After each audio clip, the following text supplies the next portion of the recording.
Hey everybody, Andy Timmons here, and welcome back to Melodic Muse, my column for Guitar World magazine. And we're going to be digging into my tune Winterland, which is from the Theme from a Perfect World record from the Andy Timmons Band back in about 2017, I think.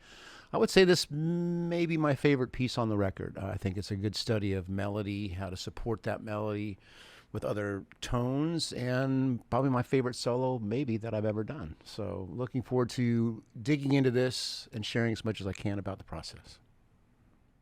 So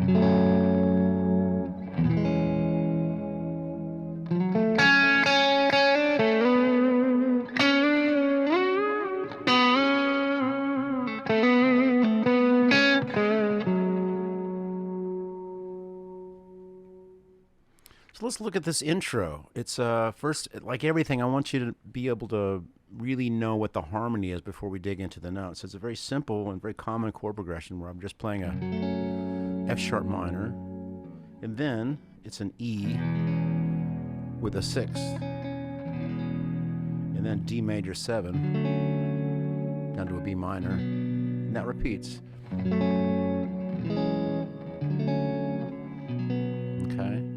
So, but now it's just a matter of, even though it's not the melody of the verse, there's a melody in the chords that as I'm presenting the tune, I'm laying down the harmony.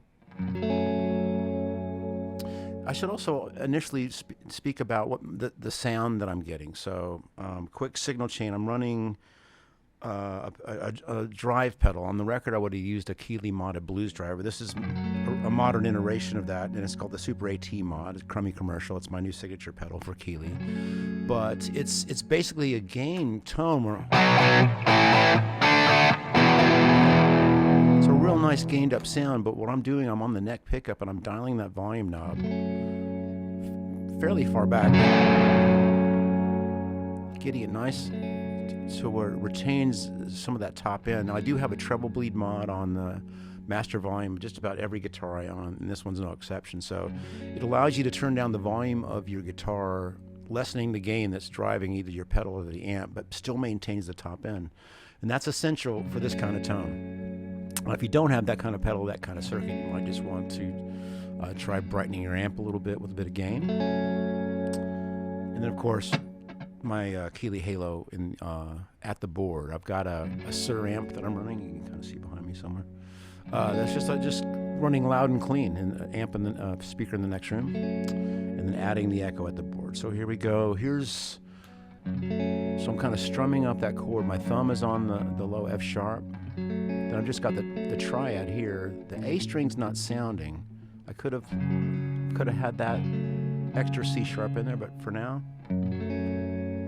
And then when I play the E with the sixth, I don't play the full chord here. Again, it's a little too much information. I just wanted to. So then I'm just low E, and then looks like an A major 7. I've just got the E, G sharp, C sharp, but without an A, of course. The A string, if I were to play that, you'd hear A major 7. But basically, I'm just going from this chord. But what happens is I've got that middle finger butted right up against that A string, so you don't hear it. So it's not misconstrued as an A major 7. So you've got that smooth. And then I'm just going right back up that same F sharp minor triad, but the bass is now playing a D. So guess what? That turns those three notes, that F sharp, A, and C sharp, that turns into the third, fifth, and major 7 of a D major 7 chord. So it's basically retaining that C sharp melody through those three chords. It's kind of a nice vibe, right? So now I'm just arpeggiating up. The bass goes to D, and I play. Nice bit of tension, because that's where the bass changes to B. And I don't have to give that information because the bass is there, but I could have, if I was playing by myself, you'd get the idea. But so I'm sliding into that. Of course, you could down pick that. But if you listen how I'm digging up underneath the string,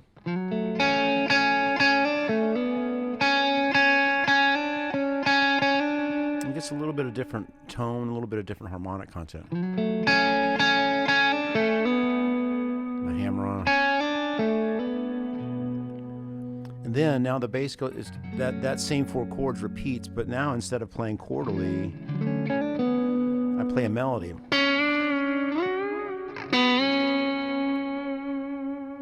And that's over that F sharp.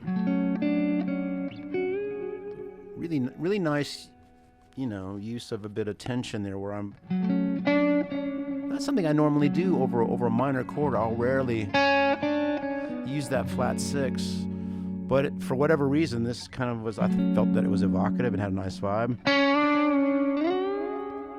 But then it's how I'm getting up to the next note. So I'm sliding all the way up to an F sharp and bending to a G sharp, which basically is the. Now it's the 9 of that F sharp minor, which is always it's always a beautiful note. My tune "Cry for You," the whole song is kind of built on 9s, right? So it's a tone to me that on a minor chord sounds a bit sad, mournful, but it really has a sense of longing. It wants to go somewhere, So that's the melody. And even though this is a pre. Kind of a setting up the verse, this melody that I'm playing in this little intro does reappear in the bridge after the guitar solo later. So it's a nice little recap of this initial melodic idea. Then when I come back down, and I think on the record I'm probably digging in with my middle finger instead of using the pick. Sounds fine, but you're getting a bit of a flash on the note.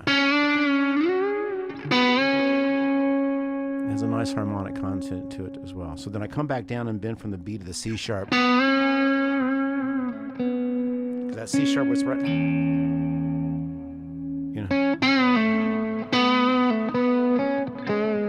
That's over that D. So with all these melodies, there's, whether I was conscious of it or not at the time, there's definitely a lot of, melodic play going on where I like to have that tension and release. I'm not just... If I just play the melody straight chord tones, it's not going to have much motion, but if I play with it...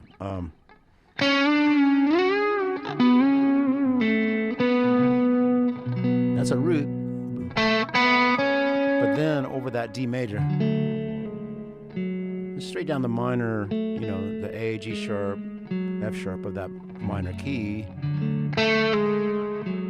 Okay, but that sets up the actual statement of the melody really nicely.